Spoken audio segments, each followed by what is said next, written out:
નમસ્કાર મંતવ્ય ન્યૂઝમાં આપનું સ્વાગત છે। ઇન્ડિયા એટ 9 સાથે હું છું હિનલ। સમાચાર સામે આવી રહ્યા છે। જીએસટી કાઉન્સિલે મોટી રાહત આપી છે। જીએસટી કાઉન્સિલ દ્વારા લોકોને મોટી રાહત આપવામાં આવી રહી છે। તો સમાચાર સામે આવી રહ્યા છે। જીએસટી કાઉન્સિલની બેઠકમાં મોટા નિર્ણય લેવાયા છે। લોકો માટે મોટી રાહત જાહેર કરી છે। નમકીન કેન્સરની દવાના હવે ભાવ ઘટશે। તો હેલ્થ વીમા પર ટેક્સ ઘટાડાની પણ રાહ જોવી પડશે। નમકીન કેન્સરની દવાના ભાવ ઘટશે। જીએસટી કાઉન્સિલે લોકોને મોટી રાહત આપી છે। આજરોજ જીએસટી કાઉન્સિલની બેઠકમાં મોટા નિર્ણય લેવામાં આવ્યા છે।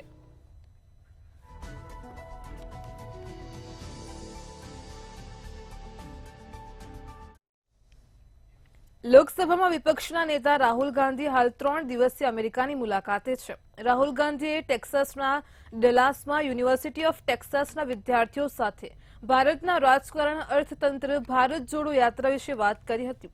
ત્યારે તેમણે ભારતમાં રોજગારીની સમસ્યા વિશે પણ ચર્ચા કરી હતી। રાહુલ ગાંધીએ કહ્યું કે ભારતમાં રોજગારની સમસ્યા છે, જેનું કારણ ભારતીય ઉત્પાદનમાં ધ્યાન નથી આપ્યું। ભારતમાં બધું જ મેડ ઇન ચાઇના છે। ચીને ઉત્પાદન પર ધ્યાન કેન્દ્રિત કર્યું છે, તેથી ચીનમાં રોજગારની કોઈ સમસ્યા નથી। ત્યારે આ કાર્યક્રમમાં ઇન્ડિયન ઓવરસીઝ કોંગ્રેસના અધ્યક્ષ સામ પિટ્રોડાએ કહ્યું કે રાહુલ ગાંધી હવે પપ્પુ નથી, તેઓ શિક્ષિત અને રણનીતિકાર છે, જે કોઈ પણ મુદ્દા ઉપર ઊંડી વિચારસરણી ધરાવે છે।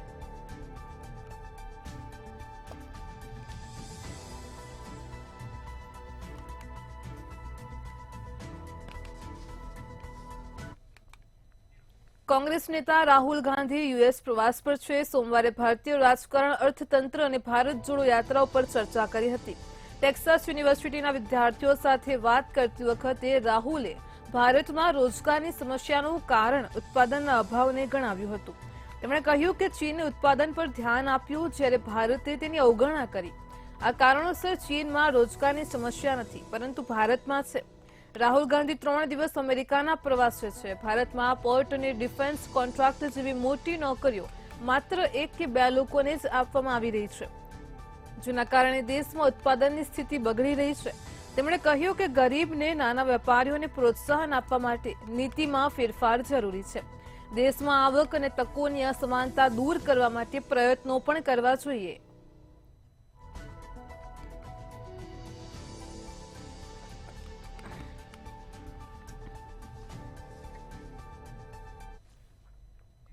અબુધાબીના પ્રિન્સ સત્તાવાર રીતે ભારતના પ્રવાસે છે। ત્યારે આજ રોજ વડાપ્રધાન નરેન્દ્ર મોદી અને અબુધાબીના ક્રાઉન પ્રિન્સ શેખ ખાલિદ બિન મોહમ્મદ બિન ઝાયદ અલ નાહયાને હૈદરાબાદ હાઉસમાં બેઠક કરી હતી। ત્યારે વિદેશ મંત્રાલયના પ્રવક્તા રણધીર જયસ્વાલે સોશિયલ મીડિયા પ્લેટફોર્મ એક્સ પર એક પોસ્ટ કરી। તેમાં લખ્યું કે એક નજીકના મિત્રનું ઉષ્માભર્યું સ્વાગત। વડાપ્રધાન નરેન્દ્ર મોદીએ અબુધાબીના ક્રાઉન પ્રિન્સ શેખ ખાલિદ બિન મોહમ્મદ બિન ઝાયદ અલ નાહયાનનું હૈદરાબાદ હાઉસમાં સ્વાગત કર્યું। ઉલ્લેખનીય છે કે ક્રાઉન પ્રિન્સ તરીકે આ તેમની પહેલી ભારતની મુલાકાત છે। ક્રાઉન પ્રિન્સ સાથે યુએઈ સરકારના અનેક મંત્રીઓ અને એક વ્યાપાર પ્રતિનિધિમંડળ પણ આવ્યું છે।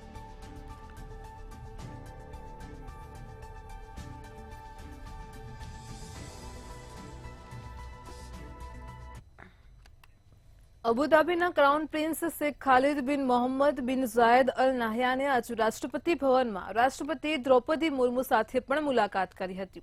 ત્યારે દ્રૌપદી મુર્મુએ કહ્યું કે તેઓ યુએઈના નેતૃત્વની 3જી પેઢીનું રાષ્ટ્રપતિ ભવનમાં સ્વાગત કરતા આનંદિત છે। તે ઉચ્ચ સ્તરીય જોડાણની લાંબી પરંપરાને ચાલુ રાખે છે, જે યુએઈ સાથે ભારતની વ્યાપક વ્યૂહાત્મક ભાગીદારી સાથે સુસંગત છે। રાષ્ટ્રપતિએ કહ્યું કે છેલ્લા 1 દાયકામાં બંને દેશોના દૂરંદેશી નેતૃત્વને કારણે આપણા ઐતિહાસિક પરંતુ દૂરંદેશી દ્વિપક્ષીય સંબંધોમાં પણ પરિવર્તન આવ્યું છે।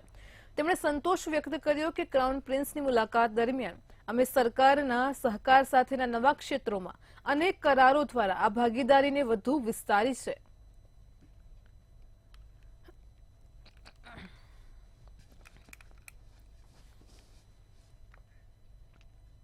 રામ મંદિરને લઈને એનઆઈએ દ્વારા સૌથી મોટો ખુલાસો કરવામાં આવ્યો છે।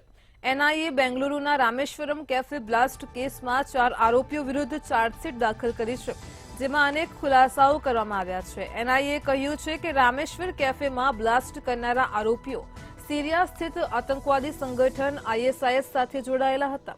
આતંકીઓએ બીજેપી ઓફિસ સહિત અન્ય ઘણી જગ્યાએ બ્લાસ્ટ કરવાની યોજના બનાવી હતી. એજન્સીએ આરોપ લગાવ્યો છે કે વિસ્ફોટ પાછળ ISISના આતંકવાદીઓનો હાથ હતો. ઉલ્લેખનીય છે કે NIA તેની ચાર્જશીટમાં મુસાવિર હુસેન સાજિબ, અબ્દુલ મથીન અહેમદ તાહા, માઝ મુનીર અહેમદ અને મુઝિબુલ શરીફને આરોપી બનાવ્યા છે.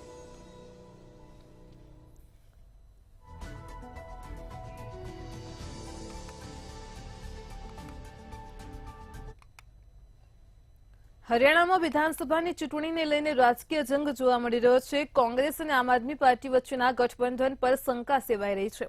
આમ આદમી પાર્ટી સાંસદ સંજયસિંહનું નિવેદન સામે આવ્યું છે, જેમાં તેમણે સ્પષ્ટ કર્યું છે કે જો આજે ગઠબંધન અંગે નિર્ણય લેવામાં નહીં આવે તો અમે સાંજ સુધીમાં 90 બેઠકો માટે યાદી જાહેર કરી દઈશું. વધુમાં જણાવ્યું હતું કે પાર્ટી સંગઠન અને રાષ્ટ્રીય અધ્યક્ષ અરવિંદ કેજરીવાલની મંજૂરી મળતા જ અમે ચૂંટણી લડીશું. આમ આદમી પાર્ટી એ રાષ્ટ્રીય રાજકીય પાર્ટી છે. હરિયાણામાં અમારું સંગઠન મજબૂત છે. નોમિનેશન માટેની છેલ્લી તારીખ 12 સપ્ટેમ્બર છે. હવે અમારી પાસે પૂરતો સમય નથી. સંજયસિંહ આગળ કહ્યું કે અમારા 90 ઉમેદવારો તૈયાર છે.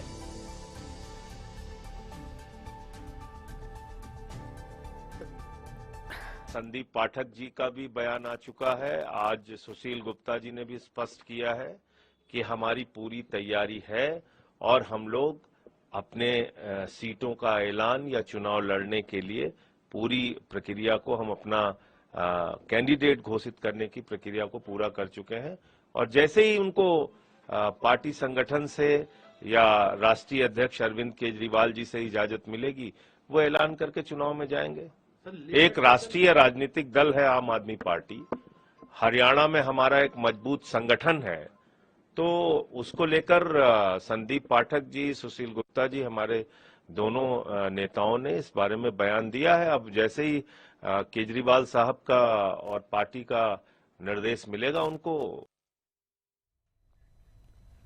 શિવસેના નેતા સંજય રાઉતે ભાજપ પર નિશાન સાધ્યું છે. તેમનું કહેવું છે કે ભાજપ લાલબાગચા રાજાને પણ ગુજરાત લઈ શકે છે. તેમણે ભાજપ પર શિવસેના અને NCP એટલે કે રાષ્ટ્રવાદી કોંગ્રેસ પાર્ટીને તોડવાના પણ આરોપ લગાવ્યા હતા. સંજય રાઉતે કહ્યું કે ભાજપ કંઈ પણ કરી શકે છે. લાલબાગચા રાજાનું મોટું નામ છે. સમગ્ર દેશમાંથી લોકો દર્શન કરવા આવે છે. તે કહી શકે છે કે ચલો અમને ગુજરાત લઈ જઈએ. આવું થઈ શકે છે. તે લાલબાગચા રાજાને ગુજરાત લઈ જવા માટે પ્રસ્તાવ રજૂ કરી શકે છે.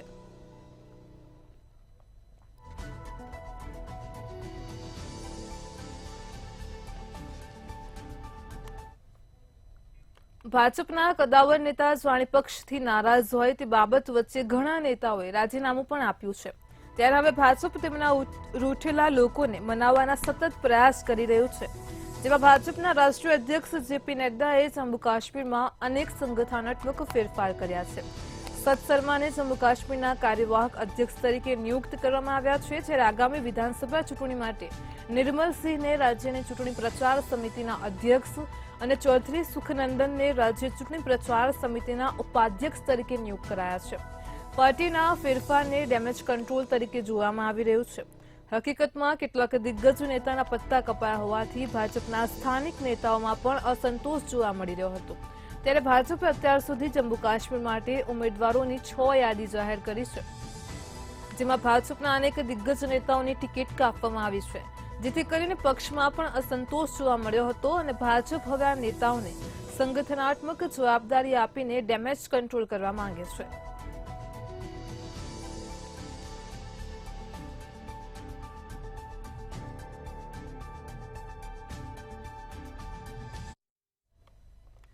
હરિયાણામાં વિધાનસભાની ચૂંટણીને હવે માત્ર થોડા જ દિવસો બાકી રહ્યા છે. ત્યારે નો હિંસાનો આરોપી રાજકુમાર પાંચાલ ઉર્ફે બિટ્ટુ બજરંગીએ પણ હરિયાણા વિધાનસભા ચૂંટણી લડવાનો નિર્ણય કર્યો છે. તે ફરીદાબાદ NIT વિસ્તારથી મેદાનમાં ઉતરવા જઈ રહ્યો છે. ખાસ વાત એ છે કે તે અપક્ષ ઉમેદવાર તરીકે વિધાનસભા ચૂંટણી લડવાની તૈયારી કરી રહ્યો છે. તેણે કહ્યું છે કે હું છેલ્લા અમુક મહિનાથી આ વિસ્તારમાં પ્રચાર કરી રહ્યો છું, પરંતુ હવે ઉમેદવારી ફોર્મ દાખલ કરવા માટે તૈયાર છું, કેમ કે છેલ્લા અમુક વર્ષોમાં મારા સમર્થકોની સંખ્યામાં ખૂબ વધારો થયો છે. હું ઘરે ઘરે જઈને પ્રચાર કરી રહ્યો છું. રાજ્યમાં મતદાનમાં અમુક અઠવાડિયાનો સમય જ બાકી છે. વર્ષ 2023માં નૂહમાં થયેલી હિંસામાં બિટ્ટુ બજરંગી આરોપી છે. ગયા મહિને જ પોલીસે બિટ્ટુ વિરુદ્ધ એક કેસ નોંધ્યો હતો, જેમાં અમુક લોકો ઢોરને બળજબરીપૂર્વક તેમના માલિકથી છીનવીને લઈ જઈ રહ્યા હતા અને તેના જ વિરુદ્ધ સોશિયલ મીડિયા પર નફરતી ભાષણ આપવાનો પણ આરોપ હતો. પોલીસે હથિયારોના લાયસન્સ રદ કરવા માટે બિટ્ટુને કારણ બતાવો નોટિસ પણ જારી કરી હતી.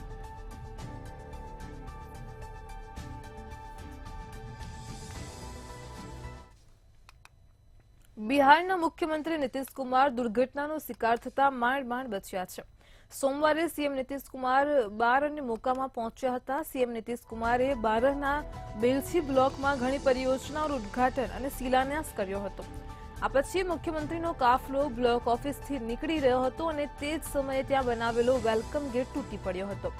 આ દુર્ઘટના જોઈને સુરક્ષાકર્મીઓ દોડી આવ્યા હતા અને સીએમનો કાફલો થોડીવાર માટે રોકાઈ ગયો હતો.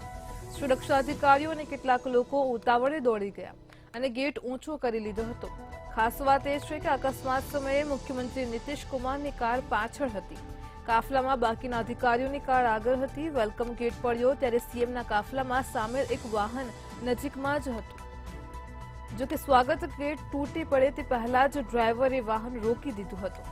આ પછી સુરક્ષાકર્મીઓ દોડી આવ્યા હતા અને ત્યારબાદ ગેટ રિપેર કરવામાં આવ્યો હતો અને પછી કાફલો બહાર આવ્યો હતો.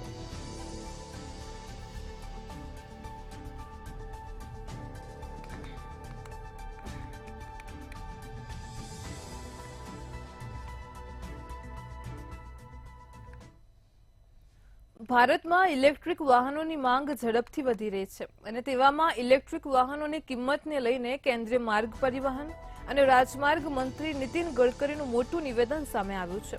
તેમણે કહ્યું છે કે આગામી 2 વર્ષોમાં જો ઇલેક્ટ્રિક ગાડીઓની કિંમત પેટ્રોલ અને ડીઝલ કારની સમાન હશે. મહત્વનું છે કે દિલ્હીમાં યોજાયેલા 64માં એસીએમએ એન્યુઅલ સેશન દરમિયાન નીતિન ગડકરીએ આ નિવેદન આપ્યું છે. વધુમાં જણાવ્યું છે કે હું પેટ્રોલ ડીઝલની વિરુદ્ધ નથી, પરંતુ ભારતને ફોસિલ ફ્યુલ પર પોતાની નિર્ભરતા ઘટાડવી પડશે, જેની કિંમત હાલમાં 22 લાખ કરોડ રૂપિયા છે. આ સાથે જ ગડકરીએ ઇલેક્ટ્રિક વાહનો અને ઇથેનોલ જેવા બાયોફ્યુલને અપનાવવા પર ભાર મૂક્યો હતો.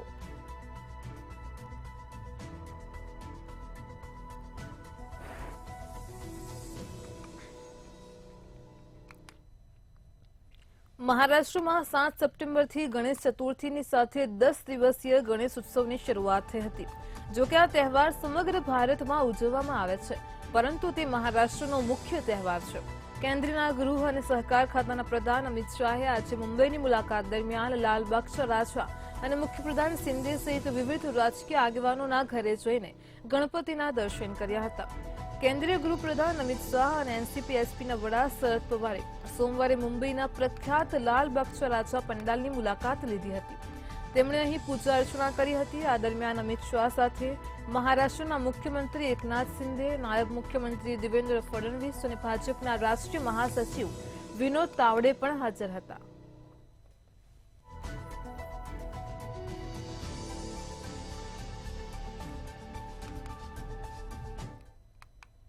કોલકાતાની આર્ચીકર હોસ્પિટલમાં મહિલા તાલીમાર્થી તબીબ સાથે દુષ્કર્મ હત્યા કેસની આજે સુપ્રીમ કોર્ટમાં સુનાવણી કરવામાં આવી હતી, જેમાં સીજીઆઈ ડીવાય ચંદ્રચૂડની આગેવાની હેઠળની બેન્ચે વિરોધ કરી રહેલા ડોક્ટરોને કડક ચેતવણી આપી હતી અને સાથે જ કહ્યું હતું કે તેઓને કામ પર પાછા ફરવું પડશે, નહીં તો કાર્યવાહી કરવામાં આવશે.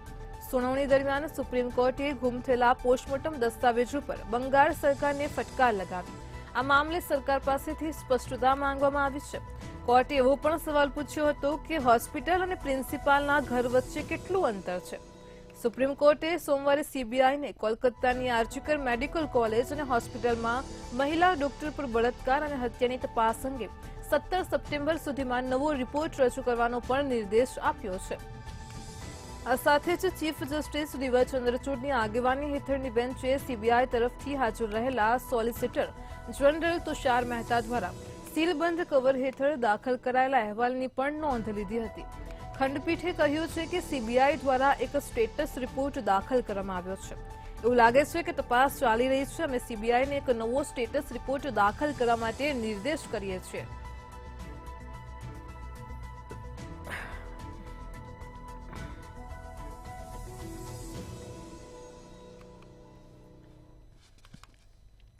અસામાજિક તત્વો દ્વારા ટ્રેનોને નિશાન બનાવવામાં આવે છે અને તેનો ભોગ લોકો બનતા હોય છે। ત્યારે ફરી એકવાર ઉત્તર પ્રદેશના અનવરગંજ કાસગંજ રૂટ પર કાનપુરથી ભિવાની જઈ રહેલી કાલિંદી એક્સપ્રેસ રવિવારે રાત્રે પલટી જવાથી બચી ગઈ હતી। પાટા ઉપર ભરેલ સિલિન્ડર મૂકીને ટ્રેનને પાટા પરથી ઉતારવાનું કાવતરું ઘડવામાં આવ્યું હતું। બરાજપુર અને બિલ્હોર વચ્ચે 100 કિલોમીટરની ઝડપે દોડતી ટ્રેન જ્યારે સિલિન્ડર સાથે અથડાઈ ત્યારે જોરદાર અવાજ આવ્યો। આ પછી લોકો પાયલટ ઇમરજન્સી બ્રેક લગાવીને ટ્રેનને રોકી હતી।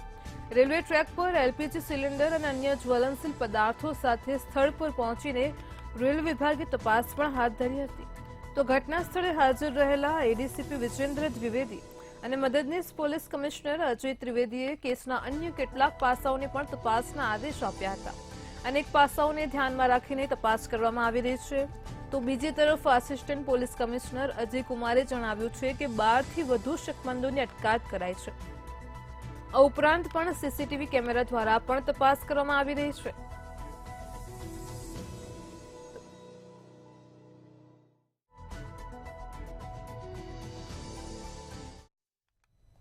ઉત્તર પ્રદેશના ઇટાવામાં વંદે ભારત એક્સપ્રેસના એન્જિનમાં અચાનક ખરાબી આવી ગઈ હતી। આ હાઈસ્પીડ વંદે ભારત એક્સપ્રેસ નવી દિલ્હીથી વારાણસી તરફ જઈ રહી હતી। એન્જિનમાં ટેકનિકલ ખામીના કારણે ટ્રેન ભરથાણા રેલવે સ્ટેશન પર ઊભી રાખવામાં આવી હતી।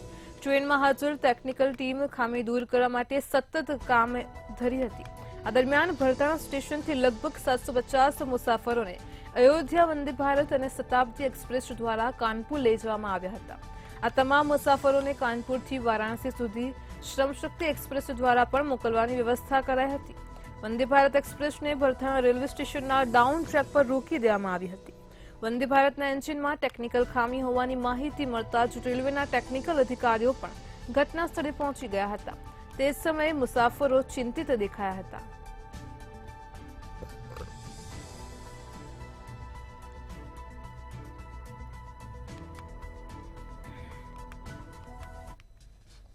કર્ણાટકમાં અકસ્માતની ઘટનાના સીસીટીવી સામે આવ્યા છે। રોડ ક્રોસ કરતી મહિલા ઓટો રિક્ષા સાથે અથડાઈ હતી અને જેના કારણે ઓટો રિક્ષા પલટી ગઈ અને મહિલા રિક્ષા નીચે દબાઈ ગઈ। થોડીક જ ક્ષણોમાં છઠ્ઠા ભાગમાં જ તેના સ્થળ ઉપર હાજર મહિલાની દીકરી ત્યાં દોડી ગઈ અને સ્થાનિકોની મદદથી રિક્ષાને ઊભી કરી માતા સહિત મુસાફરોનો જીવ પણ બચાવ્યો હતો। અકસ્માતની ઘટના સીસીટીવી કેમેરામાં કેદ થતાં જ તેનો વિડીયો સોશિયલ મીડિયા પર ખૂબ જ વાયરલ થઈ રહ્યો છે।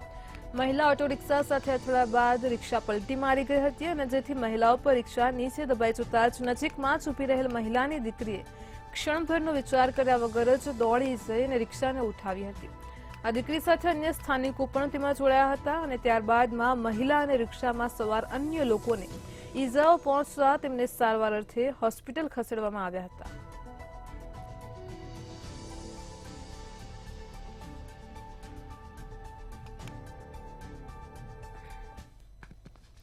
રાજસ્થાનના ફલોદી નજીક રાણેશ્વર પરિયાલ રોડ પર ખાનગી શાળાના કેમ્પરે નિયંત્રણ ગુમાવ્યું અને પલટી મારી ગઈ।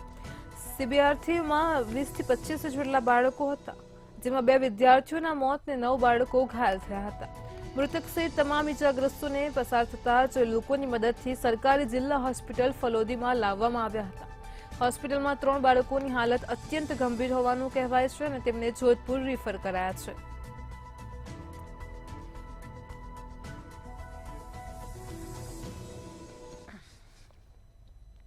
બંગાળની ખાડીમાં ચક્રવાતનો ખતરો તોળાઈ રહ્યો છે અને તેની અસરને કારણે આંધ્ર સહિત દરિયાકાંઠાના રાજ્યોમાં ભારે વરસાદ થઈ રહ્યો છે।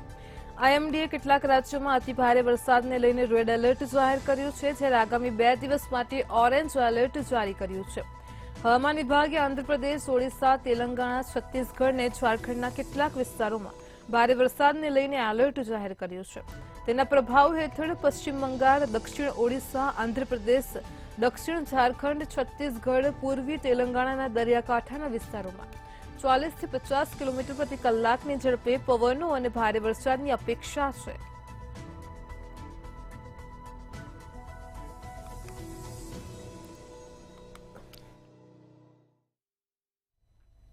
પંજાબ સિવિલ મેડિકલ સર્વિસે ડોક્ટરો અને મેડિકલ સ્ટાફની સુરક્ષા સહિતની વિવિધ માંગણીઓ સાથે હડતાળ પર ઉતર્યા હતા। 9 સપ્ટેમ્બરથી 3 દિવસની અર્ધ દિવસીય હડતાળનું આહવાન કર્યું અને જલંધર સિવિલ હોસ્પિટલમાં તમામ ડોક્ટરો હડતાળ પર ઉતર્યા।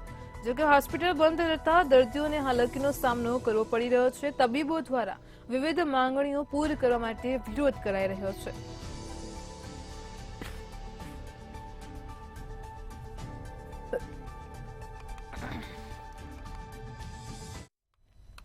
જમ્મુ કાશ્મીરના રાજૌરી જિલ્લામાં એલઓસી પાસે 2 આતંકવાદીઓને ઠાર કરાયા હતા. આતંકીઓ દ્વારા ઘૂસણખોરીનો પ્રયાસ કરાયો હતો, જેમાં મોડી રાત્રે સેનાના જવાનોએ નૌશેરાના લામ સેક્ટર પાસે હલચલ જોઈ હતી. જે બાદ જવાનોએ સર્ચ ઓપરેશન હાથ ધરતા જ આતંકીઓને ઠાર કર્યા હતા. ત્યારે સેનાએ આતંકીઓ પાસેથી મોટી માત્રામાં દારૂગોળો જપ્ત કર્યો છે. 2 AK-47 અને 1 પિસ્તોલ પણ જપ્ત કરવામાં આવી હતી.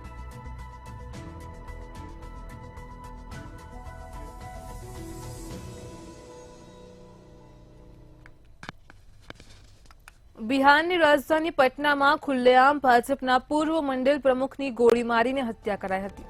આ ઘટના પટના શહેરના ચોક પોલીસ સ્ટેશન વિસ્તારમાં બની હતી, જેમાં હુમલાખોરે ભાજપ મંડળ પ્રમુખ મુન્ના શર્માના ગળામાંથી સોનાની ચેન લૂંટવાનો પ્રયાસ કર્યો હતો, પરંતુ મુન્ના શર્માએ તેને વિરોધ કરતા જ આરોપીએ તેમને ગોળી મારી દીધી હતી. ગોળી વાગતા જ તેમનું ઘટના સ્થળે જ મોત નીપજ્યું હતું. પોલીસે મૃતદેહને પોતાના કબ્જામાં લઈને પોસ્ટમોર્ટમ માટે નાલંદા મેડિકલ કોલેજ હોસ્પિટલમાં મોકલ્યો હતો. આ ઘટના બાદ સ્થાનિક લોકોમાં ભારે રોષ જોવા મળ્યો હતો.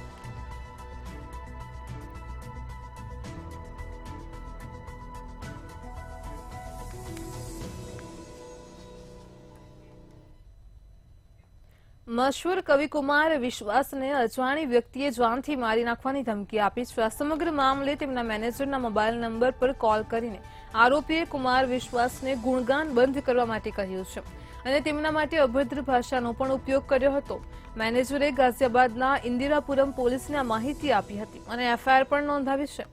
પોલીસે આ મામલે કલમ 351(4) હેઠળ કેસ નોંધ્યો છે. ડોક્ટર કુમાર વિશ્વાસ હાલમાં સિંગાપોરમાં રામકથા કરી રહ્યા છે અને તેમના મેનેજરે કહ્યું હતું કે ફોન કરનારે અપશબ્દોનો ઉપયોગ કર્યો હતો અને ધમકીઓ તેમણે પણ આપી હતી, જે ચિંતાજનક છે.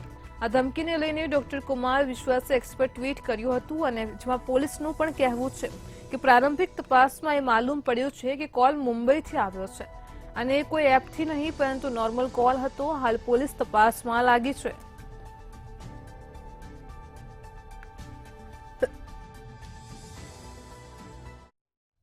વડાપ્રધાન નરેન્દ્ર મોદી અમેરિકા, જાપાન અને ઓસ્ટ્રેલિયાના નેતાઓ સાથે પ્રભાવશાળી જૂથ યુક્રેનની સ્થિતિ સહિત વૈશ્વિક પડકારો પર ચર્ચા કરે તેવી શક્યતા છે. યુએસ પ્રમુખ જો બાઇડનના વતન ડેલાવેરના વિલિંગ્ટનમાં 21 સપ્ટેમ્બરે સમિટ યોજાય તેવી શક્યતા છે. જોકે આ સમિટની તારીખ અને સ્થળને લઈને હજુ સુધી કોઈ સત્તાવાર જાહેરાત કરવામાં નથી આવી. 22 ને 23 સપ્ટેમ્બરે સંયુક્ત રાષ્ટ્ર સમિટમાં ભાગ લેવા માટે PM Modi, Australian PM Anthony Albanese અને જાપાનના પીએમ ફુમિયો કિશિદા યુએસની મુલાકાતે છે. નવી યોજના મુજબ ભારત આવતા વર્ષે ક્વાડ સમિટનું આયોજન કરે તેવી પણ અપેક્ષા છે.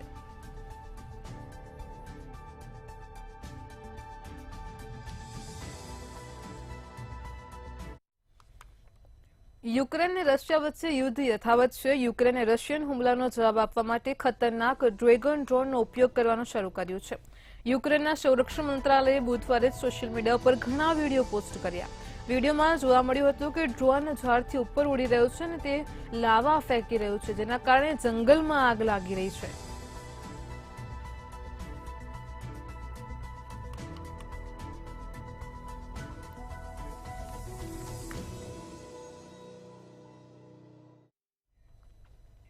ઇન્ડિયા એટ 9 માં હાલ આટલું જ. મંતવ્ય ન્યૂઝ પર આગળ નિહાળો મારો અવાજ. નમસ્કાર.